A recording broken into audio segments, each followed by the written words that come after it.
대림교회 비전빌리 친구들 반갑습니다. 네, 갑자기 목사님 나와서 여러분들 많이 당황하셨죠? 네, 오늘은 부활주일이어서 여러분들과 짧게 목사님이 좀 말씀을 나누고 여러분들 부서별로 예배를 좀 진행해 보려고 합니다. 여러분 괜찮으시죠? 아주 짧은 시간 말씀 우리가 부활절을 어떻게 기억해야 되는지를 여러분들과 함께 나눠보려고 해요. 자, 우리 말씀 한번 같이 보도록 하겠습니다. 목사님을 읽어줄게요. 누가복음 24장 1절부터 7절까지 말씀입니다. 목사님이 세 번역으로 읽어드릴게요. 자, 1절부터 읽겠습니다. 이래 첫날 이른 새벽에 여자들은 준비한 향료를 가지고 무덤으로 갔다. 그들은 무덤어기를 막은 돌이 무덤에서 굴려져 나간 것을 보았다. 그들이 안으로 들어가 보니 주 예수의 시신이 없었다. 그래서 그들이 이 일을 어떻게 해야 할지를 몰라서 당황하고 있는데 눈부신 옷을 입은 두 남자가 갑자기 그들 앞에 나섰다. 여자들은 두려워서 얼굴을 아래로 숙이고 있는데 그 남자들이 그들에게 말하였다. 어찌하여 너희들은 살아계신 분을 죽은 사람들 가운데서 찾고 있느냐? 그분은 여기에 계시지 않고 살아나셨다. 갈릴리에 계실 때에 너희들에게 하신 말씀을 기억해 보아라. 인자는 반드시 죄인의 손에 넘어가서 십자가에 처형되고 사흘째 되는 날에 살아나야 한다고 하셨다. 아멘. 자, 여러분, 목사님이 질문 하나 하고 시작을 하도록 할게요. 여러분, 오늘은 무슨 날인가요? 맞습니다. 오늘은 부활절이죠. 여러분, 부활절 하면 혹시 뭐가 많이 생각나세요? 그쵸. 계란이 많이 생각나요. 많은 친구들이 부활절 하면 계란 먹는 날이요, 계란 나눠준 날이요, 이런 얘기 많이 할 텐데, 물론 다 맞는 말입니다. 부활절에는요, 특별히 삶은 계란을 많이 먹고, 그리고 여러분들도 아마 멘토님들이 계란을 나눠주실 건데, 하나는 내가 먹고 하나는 이웃을 나눠주라고 하면서 여러분들의 손에 계란을 쥐어주실 거예요. 근데 여러분, 중요한 것이 하나 있어요. 부활절하면 여러분 계란만 생각하시면 안 됩니다. 부활절하면 우리가 무엇을 생각해야 될까요? 뭐라고요? 네, 맞습니다. 예수님을 먼저 생각하셔야 돼요. 사실 조금 속상하고 안타까운 일은요, 우리 그리스도인들에게 있어서, 우리 교회에게 있어서 부활절이 사실은 12월 25일 예수님 탄생하신 성탄절만큼 그렇게 중요하게 여겨지고 않고 있다라는 생각이 많이 들어요. 왜냐면 성탄절만 되면은 많은 그리스도인들이 예수님 탄생을 기억하면서 이것저것 행사도 많이 하고 파티도 많이 하고 굉장히 기뻐하는 날인데, 부활절은 왠지 고난주간이 지나고 난 다음이어서 그런지 굉장히 우울하고 지쳐있는 모습들을 많이 보여줍니다. 여러분 기억하셔야 돼요. 부활절은요, 성탄절만큼이나 우리 그리스도인들에게는 너무너무 중요한 날입니다. 왜냐하면요, 예수님께서 이 땅에 오셨다는 것이 우리를 사랑하신다는 그 증거가 되었지만, 예수님께서 죽으시고 부활하셨다는 그 사실 또한 예수님께서 우리를 얼마나 사랑하시는지를 너무나 분명하고 확실하게 보여주신 날이기 때문에 그래요. 여러분, 부활절은 예수님께서 십자가에 돌아가시고 난 이후에 3일 만에 그 죽음을 이기시고 부활하신 것을 기념하는 날이에요. 예수님께서는 우리를 사랑하셨기 때문에 이 땅에 오셨습니다. 그리고 우리의 모든 죄를 짊어지시고 십자가에 달려 돌아가셨고 죽으셨어요. 그리고 3일 동안 예수님은 그 죽음 가운데 놓여 있으셨죠. 그런데 그 예수님께서 이 죽음이, 우리에게 있는 이 죽음이 별거 아님을 보여주시기 위해서, 예수님의 그 사랑이 있다면은, 예수님 십자가가 있다면은 우리는 그 죽음을 이길 수 있다는 것을 보여주기 위해서 예수께서는 죽으신 지 3일 만에 진짜 부활하셨어요. 우리 그리스도인들은 그 예수님의 부활을 바라보면서 그 부활이 진짜임을 믿기 때문에 우리는 예수님의 그 십자가를 우리의 마음에 새길 수 있고, 우리 그 예수님의 부활을 우리의 마음에 새기면서 이 땅을 살아갈 수 있는 거죠. 여러분, 성경을 보시면요, 참 재미있는 이야기가 많이 나옵니다. 히브리서 11장을 이야기하기를 믿음장이라고 이야기를 해요. 나중에 우리 친구들은 선생님들, 멘토님들이랑 한번 그 11장을 한번 읽어봐도 좋을 것 같고, 집에서 부모님들이랑 같이 읽어보면 좋을 것 같아요. 히브리서 11장에 보시면은 성경에 나와 있는 많은 이제 인물들이 이야기를 해요. 믿음의 사람들. 근데 그 사람들을 이야기하고 그들의 믿음을 이야기하고 난 다음에 마지막에는 이렇게 이야기를 합니다. 이런 사람은 세상이 감당하지 못하는 사람이다 라는 표현을 써요. 여러분, 그 믿음이 어떻게 가능했냐면요, 그들은 예수님의 부활을 믿은 사람들이었기 가능했습니다. 예수님의 부활이, 예수님께서 죽음을 이기셨다는 그 부활이 진짜라는 것을 그들은 믿었기 때문에 그들의 믿음이 이 세상이 이길 수가 없는 그런 믿음을 가졌다라고 성경은 그렇게 표현을 하고 있습니다. 우리 사랑하는 대림교회 비전빌리지 여러분, 여러분들의 믿음이 이런 믿음이면 좋겠습니다. 예수님께서 우리를 너무나 사랑하셨기 때문에 이 땅에 오셨죠. 우리를 너무나 사랑하시기 때문에 우리를 죄악 가운데 죽게 내버려 두지 않으시고 우리의 모든 죄를 짊어지시고 십자가에 달려 돌아가셨습니다. 그리고 거기서 끝이 아님을 보여주시기 위해서 우리 예수님은 3일 만에 부활하셨습니다. 우리는 그 예수님을 믿는 사람들이기 때문에, 예수님의 부활이 진짜라는 것을 믿는 사람들이기 때문에 우리는 이 세상을 살아가면서 절대로 세상 사람들과 똑같이 살아갈 수가 없는 사람들이에요. 여러분들의 학교에서의 모습이 달라야 해요. 왜냐하면 여러분들은 예수님의 부활을 믿는 사람들이거든요. 친구들이 욕하고 안 좋은 말을 할 때 여러분들 그들과 똑같이 할 수가 없습니다. 왜냐하면 여러분들은 예수님의 부활을 믿는 사람들이기 때문에 그래요. 달라야 됩니다. 친구들이 거짓말을 즐겨하고 엄마랑 아빠에게 짜증내며 화만 내는 그런 친구들이 많다고 해도 여러분들 그 친구들과 똑같이 살 수가 없습니다. 왜냐하면 여러분들은 예수님의 부활을 믿는 사람들이기 때문에 그래요. 예수님의 부활은요, 우리를 이 세상을 살고 있는 사람들의 모습과는 다르게 만들어줍니다.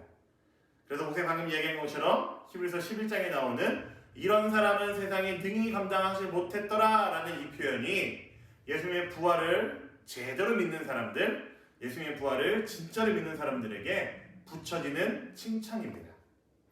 사랑하는 우리 대림교회 비전빌리지 여러분, 여러분들이 그런 사람들이 되기를 간절히 소망합니다.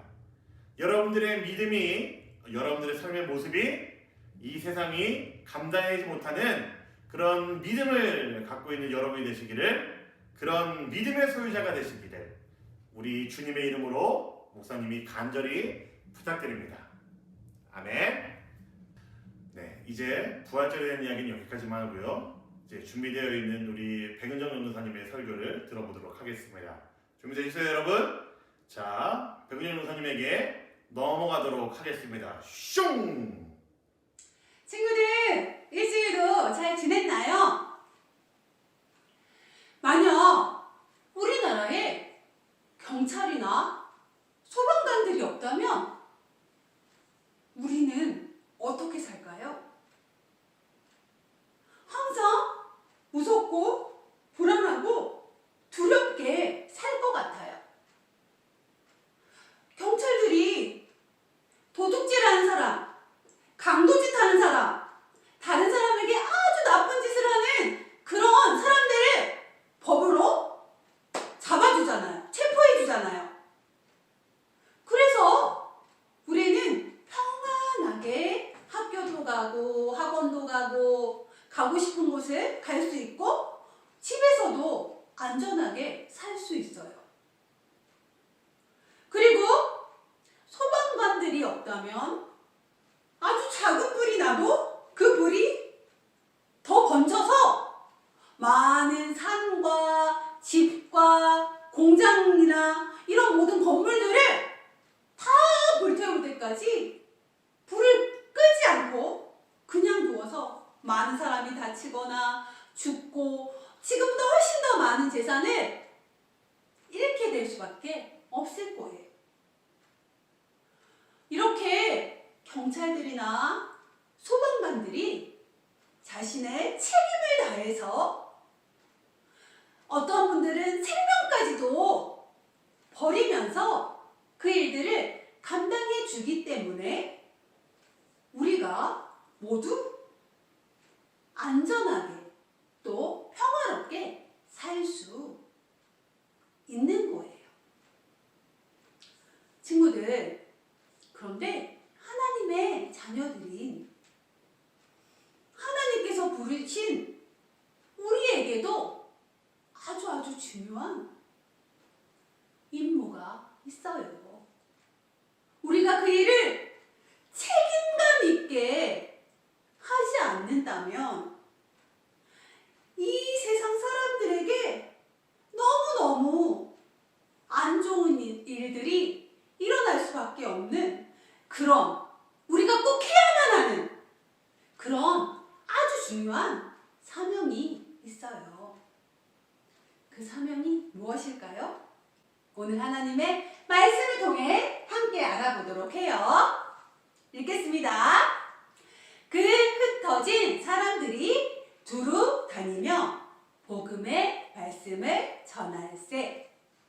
사도행전 8장 4절의 말씀이에요. 우리가 다 읽진 않았지만 오늘 사도행전 8장의 말씀을 통해서 하나님께서 하나님의 자녀된 하나님의 사람인 우리에게 맡겨주신 중요한 임무, 그것이 무엇인지 우리가 꼭 기억해 보도록 해요. 오늘의 포인트입니다. 같이 한번 또 읽겠습니다. 어디서나 복음을 전하라. 뭐라고요? 우리가 책임감 있게 감당해야 할 일, 그것은 어디서나 복음을 전하라는 것이에요. 복음은 뭐죠? 좋은 소식. 그 좋은 소식은 뭐죠? 예수님만 구원자 되시고 예수님의 주인으로 믿고 따를 때만 우리가 구원받을 수 있다는 그 사실을 복음이라고 해요. 우리에게 중요한 임무, 그것이 무엇이라고요? 한 번만 더 기억하고 읽겠습니다. 시작! 어디서나 복음을 전하라. 우리에게 중요하게 맡겨진 일이에요. 스데반 집사님은 복음을 전하다가, 예수님을 전하다가 유대인들에 의해서 돌을 맞아서 죽음을 맞게 된 너무나 슬픈 그 사실을 우리가 지난 시간에 같이 나누었어요. 이렇게 스데반 집사님이 예루살렘에서 순교하시자 이 예루살렘 쪽에서는 점점 더 예수님을 믿는 사람들을 향한 핍박이, 박해가 많아졌어요. 닥치는 대로 예수 믿는 사람들을 옥에 가두고 매를 때리며 그렇게 예수님 믿지 못하게 하는 일들이 일어나게 되자 예수님 믿는 사람들은 예루살렘에서 유대의 각 지역으로 또 사마리아의 여러 곳으로 피하기 시작했어요. 하지만 그들은 도망가서 그곳에 갔지만 그들은 무엇을 쉬지 않았을까요? 맞아요. 오늘 우리가 읽었던 사도행전 8장 4절의 말씀을 기억해 볼 수 있어요. 그 흩어진 사람들이 두루 다니며 복음의 말씀을 전했다라고 성경이 기록하고 있어요. 그들은 가는 곳마다 예수님이 어떤 분인지, 예수님이 왜 십자가에 돌아가셨는지, 왜 부활하셨는지 전하기 시작했어요.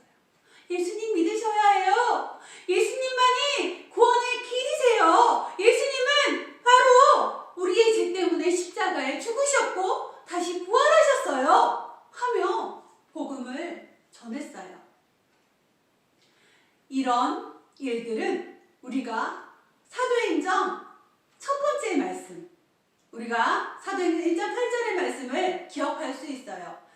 성령이 너희에게 임하시면 너희가 권능을 받고 예루살렘과 온 유대와 사마리아와 땅 끝까지 이르러 내 증인이 되리라 예수님 말씀하셨잖아요. 그 일들이 일어나기 시작하는 거예요. 예수 믿는 사람들이 도망가고 정말 어려움을 당하는 것 같지만 사실 그 어려움 속에서 하나님은 아주 놀라운 복음을 전하는 그 일을 계속 이어가신 거예요. 그래서 복음이 예루살렘에만 머무르지 않고 유대와 사마리아 땅끝, 지금 우리나라 대한민국, 우리에게도, 바로 나에게도 복음이 전해지게 된 곳, 그것은 바로 하나님의 사람들이 가는 곳마다 복음을 전하는 그 사명을 감당했기 때문에 이렇게 우리도 예수님 믿는 사람이 될 수 있게 된 거예요. 이렇게 복음을 전했던 빌립이라는 집사님이 있었어요. 이 빌립 집사님은 예루살렘에서 복음을 전하다가 사마리아로 가게 되었어요.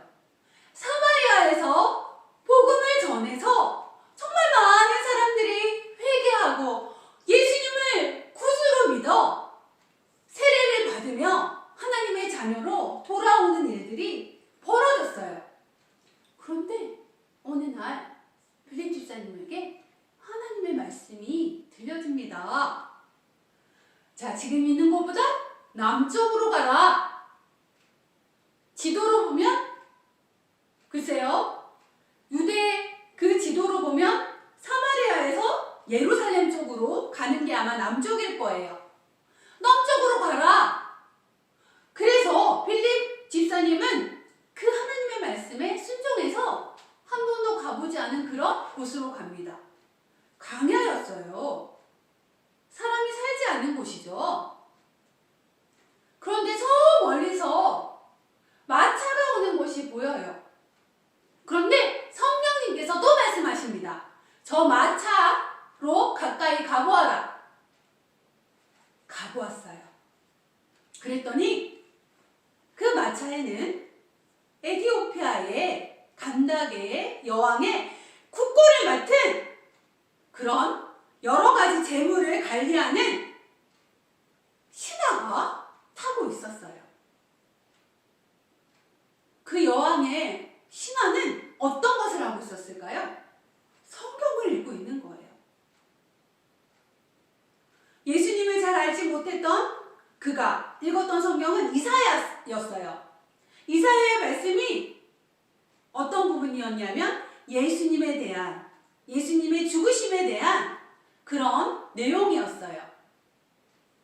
빌립 집사님이 묻습니다. 어떤 성경을 읽습니까? 이해가 가십니까? 이해가 갔을까요? 당연히 이해가 안 됐죠. 그래서 빌립 집사님은 이 성경의 내용이 무엇인지 얘기해주며 바로 그 성경의 내용을 이루신 분이 바로 예수님이라는 사실을 그 신하에게 알려주었어요. 예수님이 많은 사람들의 죄를 위해 십자가에 죽으시고 또 다시 부활하신 그것이 바로 복음이잖아요. 그 복음을 전했어요. 그러자 그 에티오피아의 여왕의 신하는 복음을 듣고 예수님을 믿는 하나님의 사람이 되었어요. 그리고 세례를 받게 됩니다. 이렇게 하나님은 복음이 예루살렘에만 머물러 있게 하지 않으시고 온 유대 지역과 사마리아와 또 심지어는 에티오피아, 지금 그 유대와는 거리가 먼 에티오피아까지 전해질 수 있도록 그렇게 역사하신 거예요. 사랑하는 친구들, 우리에게 너무나 중요한 임무, 그것은 바로 어디를 가든지 우리가 복음을 전하는 사람이 되어야 한다는 거예요. 친구들, 우리가 복음을 전하지 않는다면 이 세상 사람들은 예수님이 어떤 분인지, 어떻게 구원받는지 알 수가 없어요.